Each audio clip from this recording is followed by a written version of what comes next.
Greetings, this is Paul the Poke from paulthepoke.com. Today's topic, trend update, quakes in various places.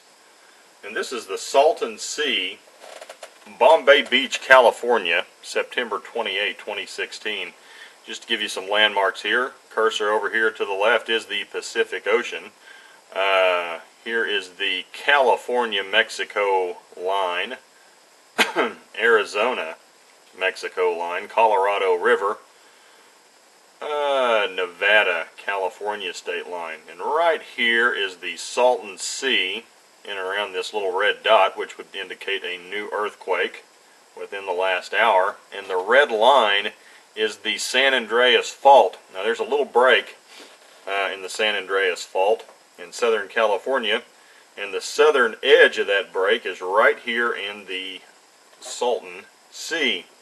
Now over the past week, there has been a swarm of earthquakes in the Salton Sea. And as we drill down, you can take a look at that. Here's the Salton Sea, and you can see most of them are concentrated in about a 6 to 9 mile by 3 mile area. So you're looking at about 18 miles, square miles of territory where most of these earthquakes are taking place.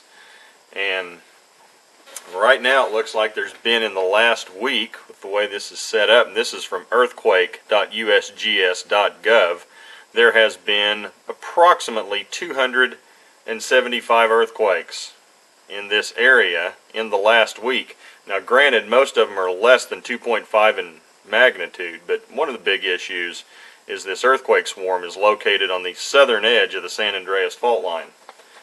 And so everybody's asking the question, well, is this a prelude, or these little swarms or clusters of quakes, is this a prelude to the big one? Now, who knows, but 275 earthquakes in the last week, that's not normal.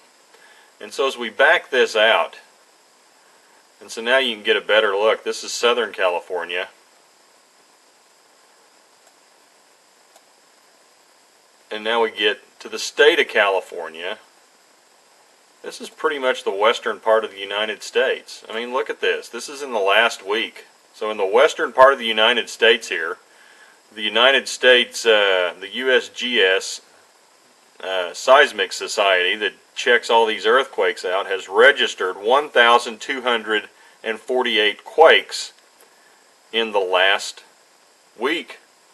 That's not normal. There's a lot more than usual going on. Back this out to the United States, the continental, the lower 48. You're looking at roughly 1,300 earthquakes. You get it out to North America, Puerto Rico, Alaska, you're looking at close to 2,000 quakes. And then you back it out to the scale of the whole planet. We've had close to 2,129 quakes in the last week. That's what's happened here on the planet in the last week. Now that's not normal. I mean, the frequency of earthquake activity is increasing, and this doesn't even get into volcanoes. So there's a lot of stuff going on with planet Earth. And as a man, and to quote somebody from approximately 2,000 years ago, when you hear of wars and rumors of wars, do not be frightened. Those things must take place, but that is not yet the end, for nation will rise up against nation, and kingdom against kingdom. There will be earthquakes in various places. Well, clearly, there are earthquakes in various places. And there will also be famines. But these things are merely the beginning of birth pangs, and that's in Jesus, and that's from Mark 13, verses 7 and 8. And there are parallel passages regarding earthquakes by Jesus in Matthew 24, verse 7, Luke 21, verse 11. In the context is the Olivet Discourse, and he's answering questions from the disciples regarding the signs of his coming and the end of the age. Check out Matthew 24 if you want a nice complete detail. And so the question gets to be, is Jesus referring to the here and now of the early 21st century? And a lot of people will say, no big deal. I don't think so. And if not, it is no big deal. Life goes on. We continue to have earthquakes, and for whatever reason, there's an uptick of those things going on right now. But if this is the time that Jesus is referring to, and if this is, quote, these are merely the beginnings of birth pangs, we got some serious consequences and big time troubles headed here for some earthlings. So, whatever you do with it's your business. But think about it. Do your own homework. Check it out. There's a lot riding on this. It's just your soul in eternity. Take care. Y'all have a great evening. Bye.